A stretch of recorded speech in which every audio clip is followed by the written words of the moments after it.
네, 이번에는 예제 6.7을 살펴보면서 논리연산자에 대해서 알아보겠습니다.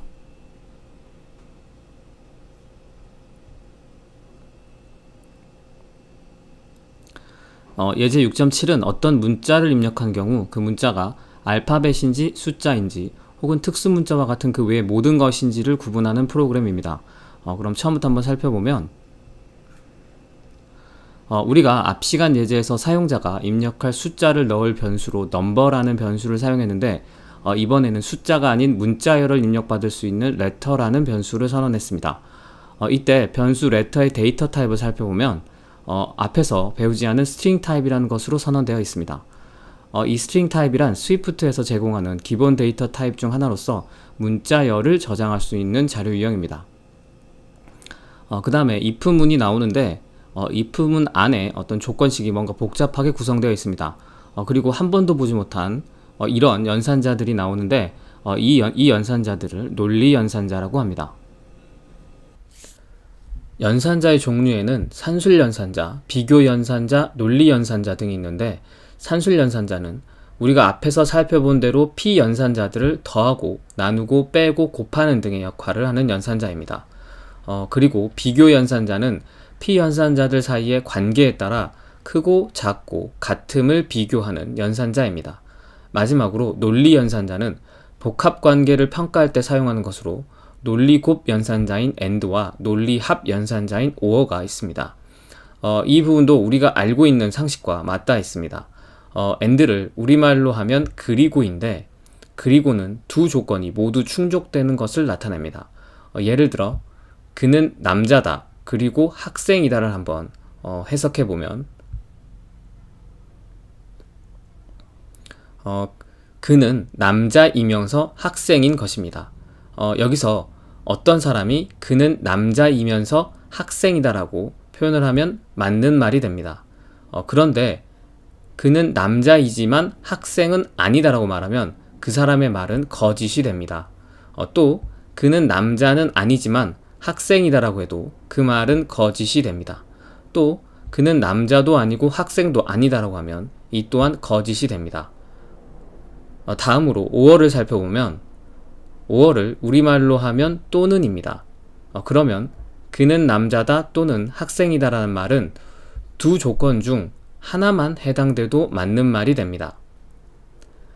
그럼 앞에 네 가지 경우를 다시 살펴보면 첫 번째로 그는 남자이면서 학생이다라고 하면 맞는 말이 됩니다.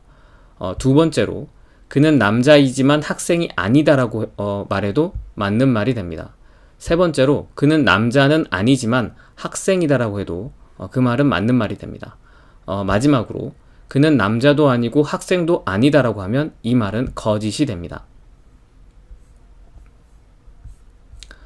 이를 좀 더 체계적으로 논리학에서 말하는 참과 거짓으로 한번 나타내 보겠습니다. 그럼 O는 참으로 표현하고 X는 거짓으로 표현해 보면 이렇게 표현할 수 있고 그 다음에 조건 1과 AND 조건 2가 있는 경우 조건 1과 조건 2가 참인 경우에 AND로 구성된 조건 전체가 참이 됩니다. 그리고 그 외의 경우들은 모두 거짓이 됩니다. 다음으로 조건 1, 5어, 조건 2가 있는 경우 조건 1과 조건 2 중 둘 중 하나만 참이면 참이므로 하나라도 참이 있는 경우에는 모두 참이 되고 이렇게 둘 다 거짓인 경우 이때 거짓이 됩니다.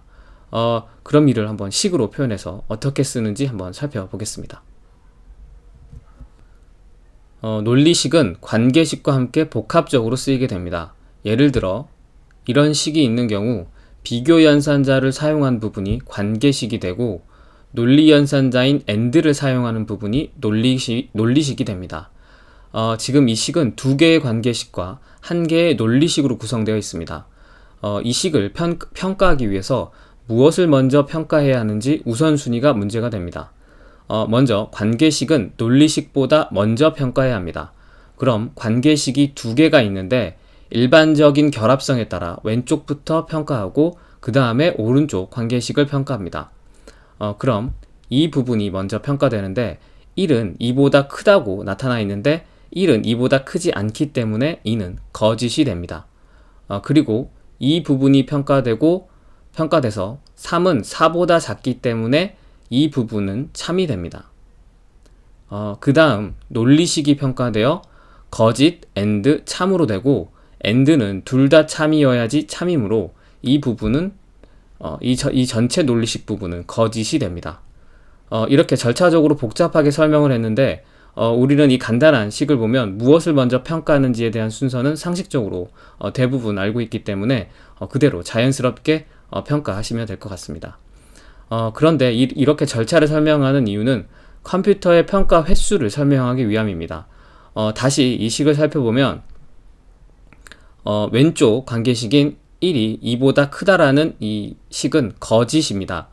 그런데 and는 둘 다 참일 경우에만 참이므로 바로 먼저 식을 평가한 것이 거짓이 나왔다면 뒤에 오른쪽에 있는 이 3은 4보다 작다라는 관계식은 살펴볼 필요도 없이 이 논리식 전체는 거짓이 됩니다.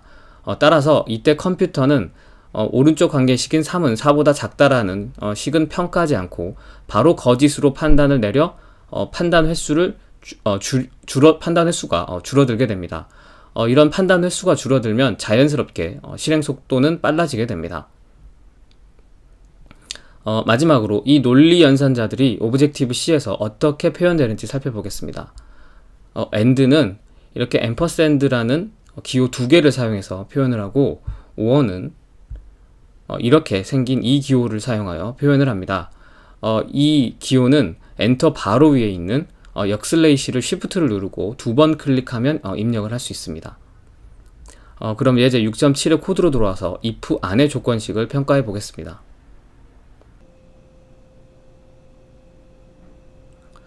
if문을 한번 살펴보면 일단 괄호가 있기 때문에 괄호 안에 있는 식이 먼저 평가됩니다. 괄호 안에서도 논리식보다 관계식이 먼저 평가되고 오른쪽에 있는 식보다 왼쪽에 있는 식이 먼저 평가되기 때문에 이 부분이 먼저 평가가 됩니다. 입력한 레터에 들어있는 문자가 소문자 A보다 크거나 같으면입니다. 이때 기준은 알파벳의 나열 순서로서 그림으로 살펴보면 이렇게 알파벳이 순서대로 나열되어 있는 경우 이 관계식은 이 부분을 뜻합니다.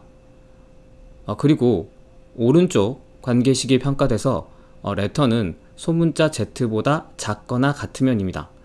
그럼 바로 이 부분입니다. 그리고 논리식이 평가돼서 and이기 때문에 둘 다 참이 되는 중첩되는 이 영역에 레터의 값이 존재하면 이 전체 논리식의 값은 참이 되고 그렇지 않고 다른 영역에 있다면 거짓이 됩니다. 즉 이 부분이 말하고 싶은 건 입력한 값이 소문자 알파벳 사이에 존재하느냐입니다.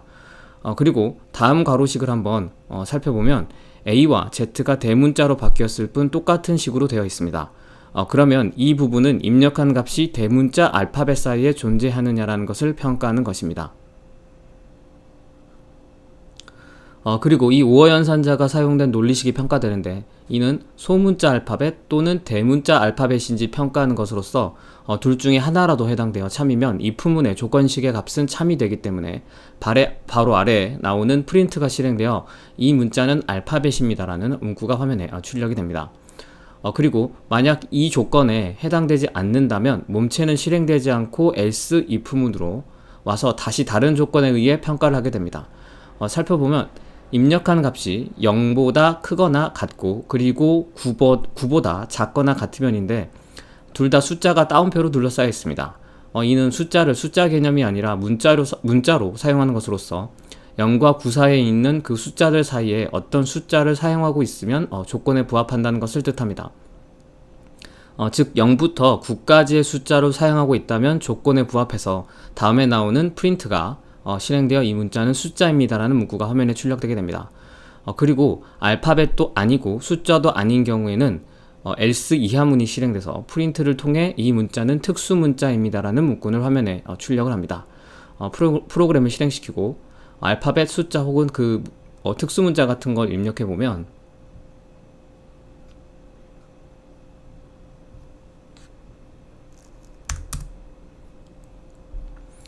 이렇게 프로그램이 제대로 동작하는 걸 알 수 있습니다. 네, 이번에는 스위치문에 대해서 알아보겠습니다. 먼저 else if 문을 사용해서 표현식의 값을 다른 값들과 비교하는 형태의 코드를 한번 살펴보겠습니다. 한번 살펴보면 먼저 이 평가값이 value 1과 같다면 이 몸체가 실행되고 같지 않다면 실행되지 않고 다음 else if로 가서 이 표현식이 다시 평가를 받습니다. 그 평가값이 value 2와 같다면 몸체가 실행되고 같지 않다면 다시 또 다음 else if 문으로 가서 평가를 받는 형태입니다. 이런 형태는 프로그램 개발 시 매우 많이 사용되기 때문에 스위프트에서는 이런 작업을 처리하는 프로그램 명령문으로 스위치문을 제공합니다. 이 옆의 형태를 스위치문으로 한번 바꿔보면 이렇게 바꿀 수 있습니다. 스위치문의 형태를 살펴보면 스위치 다음에 나오는 표현식과 value 1, value 2, value 3의 케이스가 계속 연속해서 비교되고 그중 값이 같은 경우 그 해당 케이스 문의 몸체가 실행되게 됩니다. 그리고 몸체가 실행된 후 다른 케이스의 몸체들은 실행이 되지 않고 스위치문 전체를 종료시킵니다. 즉 식이 만약 value 2와 같아서 이 케이스 문이 실행돼서 몸체가 실행된 후 스위치문 전체를 종료시키기 때문에 나머지 케이스 부분은 실행되지 않고 스위치문 다음에 나오는 코드가 실행되게 됩니다. 그리고 이 부분의 디폴트는 이 식의 값이 어느 케이스의 값과도 일치하지 않을 때 실행되는 것으로서 바로 이 옆에 else와 동일한 역할을 하게 됩니다. 이번 스위치문은 간단하게만 살펴보고 그 구체적인 쓰임과 예제는 다음에 클래스와 메서드와 같은 객체 지향의 개념을 다룬 다음에 한번 살펴보겠습니다. 그리고 다음 시간에는 불리언 변수라는 것에 대해서 알아보겠습니다.